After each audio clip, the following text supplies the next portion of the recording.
Lamentablement, és la segona vegada que nosaltres ens trobem en aquesta situació. El Parlament de Catalunya també va aprovar una llei de contenció de rendes que el govern del PSOE i d'Unides Podemos va portar al Tribunal Constitucional perquè aquest la suspengués cautelarment, amb l'argument de que a la llei d'habitatge espanyola hi hauria una menció a la regulació dels lloguers.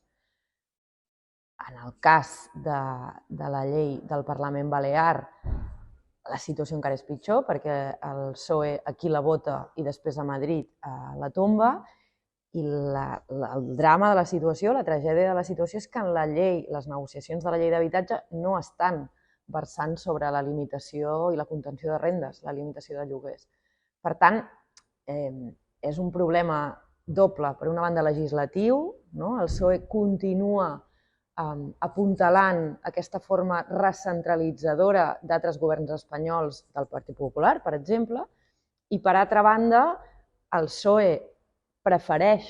legislar pels interessos dels fons voltors i dels multipropietaris, que a més un estudi recent de la Hidrocooperativa, per exemple, en el cas de Catalunya, explica que la majoria de pisos buits estan en mans de multipropietaris, i el PSOE prefereix legislar per aquests agents que garantir l'accés a la vivenda de la majoria de la població en un moment d'inflació desbordada. Per tant, és una tragèdia doble, però és que a més és l'enèsim exemple de que el Partit Socialista Obrer Espanyol defensa i protegeix els pilars del règim del 78, que li hem dit popularment, i un d'aquests pilars del règim del 78 són els interessos de les oligarquies, i òbviament econòmicament les oligarquies canvien i n'hi afegeixen de noves, i ara hi ha els fons voltors com a nou actor que juga en el mercat immobiliari i que s'està legislant perquè aquest actor no perdi calés, no perquè la gent pugui accedir a l'habitatge. La moció de censura és un símptoma dels fantasmes de la transició. És a dir, de les mancances de la transició i de tota la falta de regeneració democràtica d'aquell moment tan complicat, certament, però d'aquelles mancances, avui hi ha situacions com que l'extrema dreta pugui tenir un espai a Espanya, o expliquen, per exemple, també, abans parlàvem del paper del PSOE en la defensa, per exemple, dels interessos dels rics i dels grans capitals. El PSOE també ha actuat durant tota la democràcia espanyola com a garant i protector del règim. Podem parlar de la monarquia i de la corrupció, de com acompanyen el rei emèrit a fugar-se i així evita passar per la justícia. Podem parlar dels últims escàndols d'espionatge, per exemple, als moviments socials, podem parlar de Pegasus, podem parlar de la negativa sistemàtica a qüestions d'autodeterminació, podem parlar fins i tot de la llei de contenció de rendes, tant la catalana com la balear, que quan arriba a Madrid és dilapidada sistemàticament en pro del centralisme i de la unitat d'Espanya, i per tant, d'aquella transició, aquesta moció de censura. Tamames tampoc és qualsevol persona. Tamames era un dirigent, dels dos dirigents més importants del Partit Comunista durant la transició, juntament amb Carrillo, i de fet Carrillo, en una entrevista l'any 2011, insinua que ell, per exemple, estava al cas del cop del 23F. Segurament no ho sabrem mai, perquè una de les altres coses que blinda el PSOE és que impedeix que es desclassifiquin els papers del 23F, com un nou exemple de com el Partit Socialista Obrer Espanyol blinda el règim i blinda els aparells d'estat més profuns i més antidemocràtics,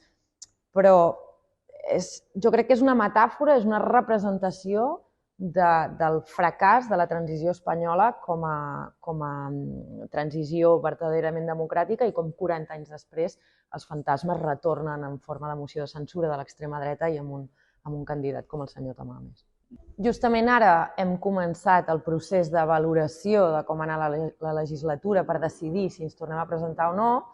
i hi ha elements en l'anàlisi molt positius. Nosaltres hem pogut intervenir en un espai polític que té molt altaveu mediàtic i hem pogut intervenir en coses que afecten directament a les classes populars dels països catalans. Ara parlàvem d'habitatge, però hi ha hagut també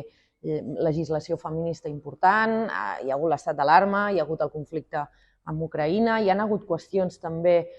relatives a l'etern espoli econòmic dels pressupostos espanyols a tots els territoris dels països catalans, aquests diners que es prometen i mai arriben. Hem pogut intervenir en qüestions de transport, de planificació territorial, amb tota la qüestió ara dels macroprojectes eòlics i de més.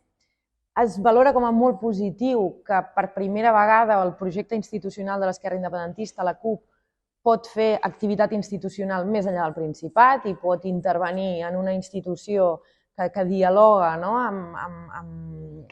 les illes, que dialoga amb el País Valencià i que dialoga amb el Principat sense que tot hagi de passar pel Principat. I una de les coses que també es valorava era que havíem de trobar un equilibri entre l'agenda pròpia del Congrés i de Madrid i l'agenda pròpia de l'Esquerra Independentista i dels països catalans. I això és un equilibri que sempre hi és en tots els projectes institucionals. Com tu combines l'agenda de la institució amb els temes que tu vols posar sobre la taula. Per tant, aquest estiu acabarem de decidir què fem a les eleccions properes, que són a finals d'any, però la valoració general és positiva. Jo crec que la CUP es presenta a Palma amb uns objectius molt necessaris, és a dir, hi ha un carril a l'esquerra de l'actual govern que la CUP pot ocupar de forma molt natural. Hi ha una batalla oberta amb la qüestió del turisme i la qüestió de l'habitatge, que la CUP és protagonista també, tant dels moviments organitzats com de la necessitat de tenir una veu a l'Ajuntament de Palma que treballi en aquest sentit, però reconeixem també que Palma no és una plaça fàcil i que es necessiten molts vots perquè la CUP entri, però que aquests vots els batallarem i els treballarem fins l'últim moment i fins l'últim vot, perquè estem molt convençudes que seria positiu per Palma que la CUP entrés a l'Ajuntament.